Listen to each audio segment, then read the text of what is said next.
सर्वांचं स्वागत। आपण पाहत आहात बिग टीव्ही मराठी। मी तृप्ती कदम। पाहूया आजच्या ठळक घडामोडी। सांगली जिल्हा परिषदेत महायुतीचा सत्तेचा फॉर्म्युला निश्चित झाल्याचं समजतंय। यामध्ये भाजप, शिवसेना आणि राष्ट्रवादीमध्ये असं असणार पदांचं वाटप। सांगली जिल्हा परिषदेच्या 2026च्या निवडणूक निकालानंतर निर्माण झालेल्या सत्तेचा पेच अखेर सुटण्याची चिन्ह दिसत आहेत। या निवडणुकीत कोणत्याही एका राजकीय पक्षाला स्पष्ट बहुमत न मिळाल्यानं जिल्हा परिषदेत हंगविधानसारखी परिस्थिती निर्माण झाली होती।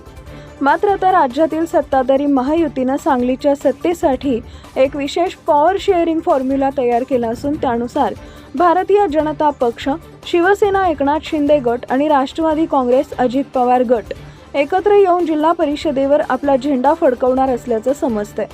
निवडणुकीतील पक्षीय बलाबल आणि सत्तेचं गणित। सांगली जिल्हा परिषदेच्या एकूण 61 जागांसाठी झालेल्या या अत्यंत चुरशीच्या लढतीत भाजपनं 16 जागा जिंकून सर्वात मोठा पक्षाचा मान मिळवलाय, तर दुसरीकडे राष्ट्रवादी काँग्रेस, शरद पवार गट 18 जागांसह काही मतदारसंघातील आकडेवारीनुसार 15 ते 18 दुसऱ्या क्रमांकावर राहिला आहे।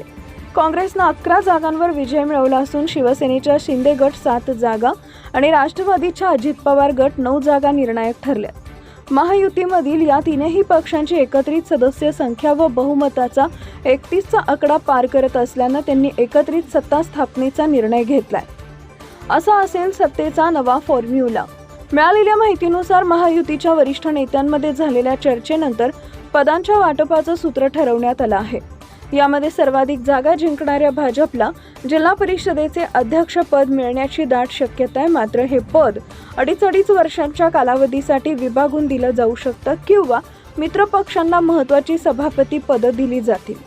अध्यक्षपद पहिल्या 2.5 वर्षाच्या कार्यकाळासाठी हे पद भाजपच्या वाट्याला जाण्याची चिन्ह आहेत। उपाध्यक्ष पद हे शिवसेना शिंदे गट किंवा राष्ट्रवादी काँग्रेस अजित पवार गट यापैकी एका पक्षाला दिलं जाईल। बांधकाम, शिक्षण आणि आरोग्य यांसारख्या महत्त्वाच्या समित्यांचे सभापती पद मित्रपक्षांमध्ये समान तत्वांवर विभागलं जाणार आहे। जिल्ह्यात राष्ट्रवादी, शरद पवार गट आणि काँग्रेसनं जोरदार मुसंडी मारली होती, परंतु सत्तेच्या मॅजिक फिगरपर्यंत पोहोचण्यासाठी त्यांना अपक्ष आणि इतर लहान पक्षाच्या मदतीची गरज होती। हीच संधी ओळखून महायुतीनं अंतर्गत मतभेद बाजूला सारून एकत्र येण्याचा निर्णय घेतलाय।